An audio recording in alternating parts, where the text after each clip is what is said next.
Hello everyone, आप सभी को नमस्कार।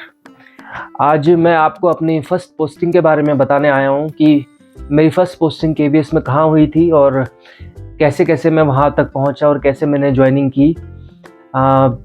मेरी फ़र्स्ट पोस्टिंग मुझे मिली थी एर्नाकुलम रीजन में, व्हिच इज़ इन केरला। काफ़ी मुश्किल हुई थी मुझे वहाँ पहुँचने में, क्योंकि फ़र्स्ट टाइम मैं घर से इतना दूर जा रहा था और ऑफ़ कोर्स सभी लोग थोड़ा डरते ज़रूर है। मैं अकेले गया था वहाँ पर। इतना ज़्यादा एक्सपीरियंस भी नहीं था ट्रैवल करने में, और डेफ़िनेटली घर से 3000 साढ़े 3000 किलोमीटर दूर था। आइडिया भी नहीं था कि क्या सामान ले जाना चाहिए, क्या नहीं ले जाना चाहिए। कन्फ्यूज़न में मैंने बहुत सारा सामान पैक कर लिया था, और एज़ अ रिज़ल्ट मैंने जब फ़्लाइट की टिकट की थी तो मैं वहाँ पे एक्स्ट्रा बैग ऐड करना भूल गया था, और जो हम परमिटेबल हमारा जो वेट होता है फ़्लाइट में, उससे मेरा जो लगेज का वेट था वो 4 से 5 किलो ज़्यादा था। तो दिल्ली एयरपोर्ट में ही जब मैं चेक इन कर रहा था तो मुझे याद है कि मैंने उनको कैश निकाल के एक्स्ट्रा दिया था 4 से 5,000 रुपये, क्योंकि मेरे पास कोई ऑप्शन नहीं था। मुझे जॉइनिंग करनी थी अपनी, और अगर वो फ़्लाइट मेरी मिस हो जाती तो डेफ़िनेटली बहुत ही ज़्यादा बड़ा सेटबैक होता मेरे लिए। तो जैसे-तैसे मैंने वहाँ पे चेक इन किया और फ़्लाइट पकड़ी अपनी। 3 घंटे लगे थे मुझे त्रिवेंद्रम एयरपोर्ट पहुँचने में, और काफ़ी मुश्किल था। मुझे लग रहा था वहाँ पे जाके बहुत ज़्यादा मेरे लिए मुश्किल होगी, बिकॉज़ वहाँ पे लैंग्वेज बैरियर एक था लोकल पीपल के साथ। सो एयरपोर्ट पे उतरने के बाद, चेकआउट करने के बाद मैंने ऑटो लिया बस स्टैंड तक के लिए। मुझे अभी भी बहुत अच्छे से याद है कि जब भी मैं वहाँ बस स्टैंड में पहुँचा तो वहाँ बहुत तेज़ बारिश हो रही थी, और वहाँ पे मुझे समझ में नहीं आ रहा था कि मुझे जाना था अडूर। और त्रिवेंद्रम से अडूर जाने के लिए मुझे बताया गया था कि एक लास्ट बस होती है, वो 7 या 8 बजे होती है रात को। बस लास्ट बस आपकी छूट जाए तो आपको बस भी नहीं मिलती है, फिर आपको नेक्स्ट डे ही ट्रैवल करना पड़ता है। तो काफ़ी ज़्यादा मैं डरा हुआ था कि अगर मेरी बस छूट गई तो क्या होगा? और वहाँ पे बहुत ज़्यादा बारिश हो रही थी, और मुझे कुछ समझ में नहीं आ रहा था कि, क्योंकि जो बस की जो नेम प्लेट होती है बस में, वो सब मलयालम में लिखी हुई थी और मुझे कुछ समझ में नहीं आ रहा था। और मैंने बहुत सारे लोगों से पूछने की कोशिश भी की थी अडूर अडूर, वो अपनी लोकल लैंग्वेज में ही मुझसे बात कर रहे थे, तो मुझे कुछ समझ में भी नहीं आ रहा था कि मुझे कौन-सी बस में जाके बैठना है। तो मुझे बस ढूँढने में कम से कम 10 से 15 मिनट लग गए थे। हालाँकि मुझे बस मिल गई थी लकीली, और सीट भी मिल गई थी, और बहुत तेज़ बारिश हो रही थी, तो उस समय मैं टोटली ब्लैंक था। मुझे समझ में नहीं आ रहा था कि मेरे साथ ये हो क्या रहा है, मैं कहाँ जा रहा हूँ, मैं कहाँ बैठा हूँ? बट जाना तो था जैसे-तैसे। बस स्टार्ट हुई और बस चलने लगी, और उस दिन बहुत तेज़ बारिश हो रही थी, तो अमूमन 2.5 से 3 घंटे लगते हैं अडूर से त्रिवेंद्रम या त्रिवेंद्रम से अडूर। बहुत ज़्यादा समय लग गया था बारिश होने की वजह से, और 5 घंटे मेरे ख्याल से वहाँ पर मुझे लगे थे। तो मैं रात को वहाँ पहुँचा था 10 बजे के करीब, और बस स्टैंड के पास से ही मैंने एक होटल बुक किया था। होटल का नाम मुझे अभी भी याद है, सुवर्था चर्च। सुवर्था चर्च होटल का नाम था। अ, उसके बाद मैंने अगले दिन जाने की तैयारी की। मेरा फर्स्ट डे था जॉइनिंग का, तो मैंने रात को ही अपने सभी फॉर्मल ड्रेस को अच्छे से आयरन कर लिया था, और सभी अपने डॉक्यूमेंट्स मैंने तैयार कर लिए थे जो मुझे जॉइनिंग के वक्त वहाँ पे जाके दिखाने थे। और मैं काफ़ी मतलब नर्वस था कि फ़र्स्ट टाइम मैं शहर से इतना दूर गया हूँ, अपने घर से इतना दूर गया हूँ, और अनजान शहर में जहाँ पहुँचने में मुझे इतनी ज़्यादा मुश्किल हुई है। और मैं नेक्स्ट डे वहाँ पे पहुँचा, और डेफ़िनेटली मैं बहुत नर्वस था। सुबह मैं उठा 6 बजे, मैं स्कूल के लिए निकला। वो हमारा जो स्कूल था वो डबल शिफ्ट का स्कूल था, और मेरी जो जॉइनिंग हुई थी वो सेकंड शिफ्ट में हुई थी। तो हमारा ऑफ़िस का टाइमिंग भी अलग था। हमारा फर्स्ट शिफ्ट का ऑफ़िस 12:30 बजे बंद होता था, और सेकंड शिफ्ट का ऑफ़िस हमारा 12:30-1 बजे स्टार्ट होता था। तो मैं स्कूल पहुँचा जब फर्स्ट शिफ्ट का स्कूल फंक्शन कर रहा था, तो मैंने गार्ड को बताया कि मैं यहाँ पे जॉइनिंग करने आया हूँ। तो गए ऊपर प्रिंसिपल सर से, उन्होंने बात की। उन्होंने मुझे बोला कि आप बैठिए, आपको बुलाया जाएगा। फिर मैं बैठा वहाँ पर, फिर मैं अंदर गया, और फिर सर ने मुझे बुलाया। मेरे सभी डॉक्यूमेंट्स वेरीफ़ाई हुए। मैं ऑफ़िस में गया, वहाँ पे उन्होंने मेरे डॉक्यूमेंट्स वेरीफ़ाई किए, और जो भी हमारे डॉक्यूमेंटेशन ज़रूरी होती है जॉइनिंग के लिए, वो तैयार कर रहे थे। उसके बाद प्रिंसिपल सर ने मुझे वहाँ पे बुलाया। मुझे अभी भी याद है, हमारे प्रिंसिपल सर थे वो सुरेश बाबू सर। मुझे नहीं लगता कि इतने अच्छे प्रिंसिपल सर मैंने भी कभी लाइफ़ में देखे, और कभी मैं शायद देख पाऊँगा। इतने अच्छे इंसान, इतने हम्बल इंसान, इतने ज़्यादा रिस्पेक्टेड इंसान, हर कोई उनकी रिस्पेक्ट करता था, और हर कोई डेफ़िनेटली उन्हें प्रेज़ करता था। इतने अच्छी तरीके से उन्होंने मुझे ट्रीट किया, और जो कि मैं खुद एक केवी प्रोडक्ट था, तो सर ने मुझे ज़्यादा कुछ नहीं समझाया कि कैसे काम करना है। सर ने बस यही बोला था कि you are already a KV product, so normally I talk a lot of things to the newcomers. I will not talk about much things because you already know the work cultures and what to do, what not to do in KBS. और मेरी फिर वहाँ पे इस तरह से joining हुई। फिर मैंने ज्वाइनिंग की और सर ने बोला कि आज आप अपने जो कॉन्ट्रेक्चुअल टीचर है उनसे बात कर लीजिए, अपने सभी डायरीज उनसे ले लीजिए, रजिस्टर उनसे ले लीजिए और सभी तरह के जितने डॉक्यूमेंट्स हैं बच्चों से रिलेटेड, CBSE के ये सब और बच्चों से रिलेटेड वो सभी मैम आपको हैंड ओवर कर देंगी। तो फिर मैं मैम से मिला था, सौम्या मैम नाम था उनका। और नेक्स्ट डे से मुझे फुल फ्लेजेड टीचर की तरह वहाँ पे काम करना था और मैं काफ़ी नर्वस था और मैं काफ़ी मतलब मुझे अच्छे से याद है कि मेरा फर्स्ट डे था, उससे पहले मैं कम से कम 3 से 4 घंटे पढ़ के गया था। मैं चाहता था कि मेरा जो फर्स्ट इंप्रेशन है वो बहुत ही ज़्यादा पॉजिटिव और बहुत ही ज़्यादा अच्छा पड़े बच्चों पर। बहुत मज़ा आया मुझे। हालांकि मिड सेशन में मैंने ज्वाइन किया था, अगस्त 30, 2019 को मैंने KVS को ज्वाइन किया था और लगभग 2 साल तक मैं वहाँ पे रहा। अक्टूबर 2021 में हमारा वहाँ से ट्रांसफ़र हो गया था और काफ़ी अच्छे लोग मिले वहाँ पर, बहुत ही ज़्यादा प्रोफेशनल लोग मिले। मेरे जो डिपार्टमेंट के मैम थे हमारे बहुत ही सीनियर मैम थी प्रसन्ना मैम, वो तो definitely she is a motherly figure for me. और मैम ने जिस तरह से इनिशियल डेज में मेरा वहाँ पे मुझे गाइडेंस मुझे दी, वहाँ पर हर चीज़ सिखाई वहाँ पर।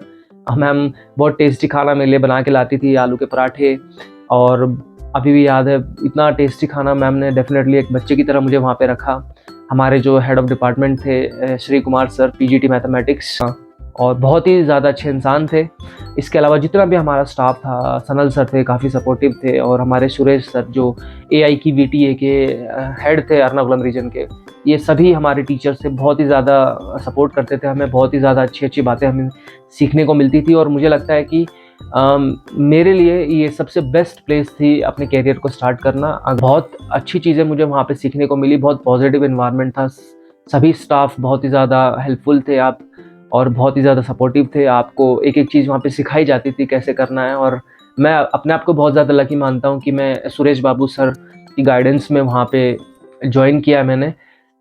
और सर हमारे जो प्रिंसिपल सर थे बहुत ही ज़्यादा अच्छे इंसान थे, बहुत ही ज़्यादा रिस्पेक्ट है हम सब के दिलों में आपके लिए सर। और हमारा जब ट्रांसफ़र हुआ तो हमारे प्रिंसिपल सर भुवनेश्वर रीजन के असिस्टेंट कमिश्नर बनकर वहाँ पर रिटायर हुए हैं।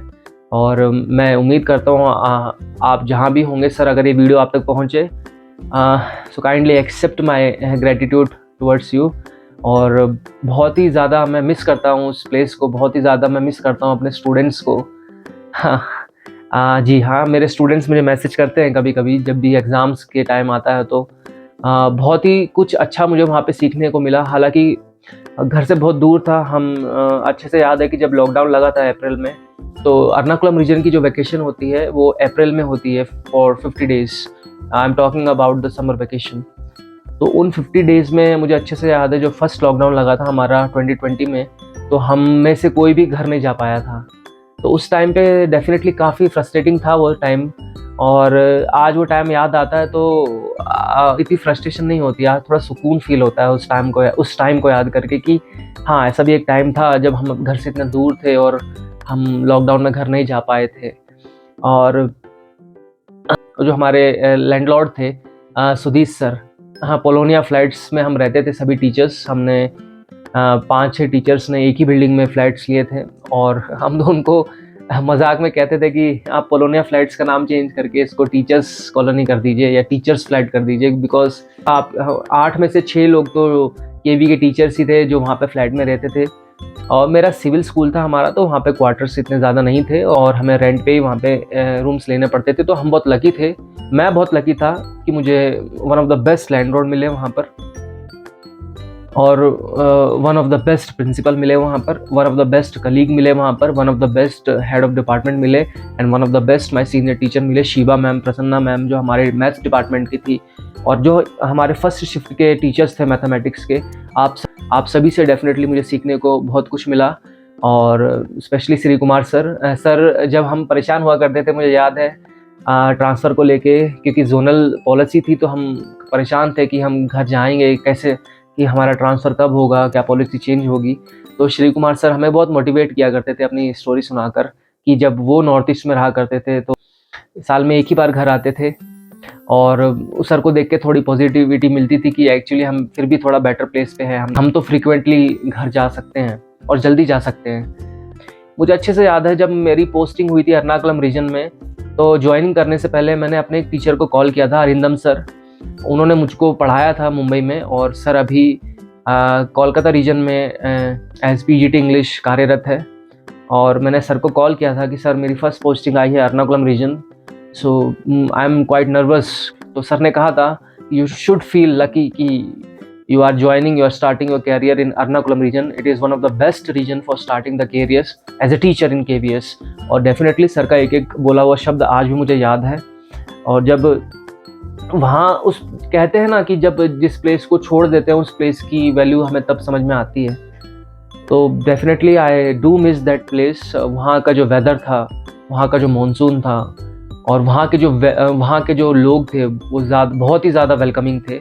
मुझे अभी भी बहुत अच्छे से याद है कि जब भी उनका एक ग्रैंड फेस्टिवल होता था ओणम, तो वो कितने अच्छे से वेलकम करते थे हम नॉर्थ इंडियंस को। हमें अपने घरों में इनवाइट करते थे और केले के पत्तों में अलग अलग तरीके के खाना खिलाते थे। एक वहाँ पे राजेश सर थे, हमारे लोकल टीचर थे हमारे, और सर ने मुझे अपने घर बुलाया था। और हालांकि वो स्टेट स्कूल के टीचर थे, लेकिन उसके बाद भी उनके कुछ स्टूडेंट्स थे जिनको मैं पढ़ाया करता था स्कूल में, और वो उनको भी जानते थे। तो उनके थ्रू, हमारे स्टूडेंट्स के थ्रू सर से मेरी मुलाकात हुई, सर से मेरी बातचीत हुई। और आज सर मेरे बहुत अच्छे दोस्त हैं और मुझे बहुत खुशी है कि वो सर आज दुबई में हैं और टीजीटी मैथमेटिक्स के रूप में काम कर रहे हैं। सर अगर आप ये वीडियो देख रहे हैं तो हेलो सर। मुझे अच्छे से याद है आपने जब मुझे अपने घर पे बुलाया था तो आपके पेरेंट्स ने कितने अच्छे से मेरा वेलकम किया था। और definitely I wish a very good health for your mom and dad, और do convey my regards to them. और बहुत ही ज़्यादा प्रोफेशनलिज्म मुझे लगा वहाँ पर। इतना ज़्यादा प्रोफेशनल माहौल, इतना ज़्यादा सीखने के लिए, काम करने के लिए, वर्कहॉलिक नेचर लोगों का बहुत ही ज़्यादा इंस्पायर किया सभी ने मुझे। और हम पे डेफिनेटली एक प्रेशर रहता था कि हमारे सीनियर टीचर्स जब इतने डेडिकेशन के साथ काम कर रहे हैं तो डेफिनेटली हमें उस लेवल तक जाना है। हालांकि we could not reach their level, but we tried to be like them. So definitely बहुत ही ज़्यादा मैं मिस करता हूँ उस प्लेस को, अपने स्टूडेंट्स को, उस जगह को, अपने फ्लैट को, और उन सभी शॉपकीपर्स को जहाँ से हम सामान लिया करते थे, खाने पीने का, सब्जियाँ लिया करते थे। मैं चाहता हूँ कि मैं एक बार ज़रूर केरला जाऊँ, अपने पुराने स्कूल में जाऊँ और विज़िट करूँ, अपने पुराने छोटे छोटे बच्चों से मिलूँ। जाते जाते मैं आपको एक छोटी सी झलक ज़रूर दिखाऊंगा अपने स्कूल की, कितना ज़्यादा सुंदर था हमारा school. So enjoy the video. बहुमाने पठनम प्रिंसिपल सर एल्ला मुद्रिना अध्यापकरम एर्ने एल्ला सह प्रवर्तकरम वलारी नंदे टू ऑल बिंदु नायक नंदी प्रत्येक Nandi to Prasanna madam, Shri Kumar sir, Sanal sir. So this much only the Malayalam I could learn. है मेरी ज़मीं अफसोस नहीं जो तेरे लिए 100 दर्द सहे, महफूज रहे तेरी आन सदा चाहे जान मेरी ये रहे ना रहे। मेरी ज़मीं महबूब मेरी नस नस में तेरा इश्क बहे, फीका ना पड़े कभी रंग तेरा जिस्मों से निकल के खून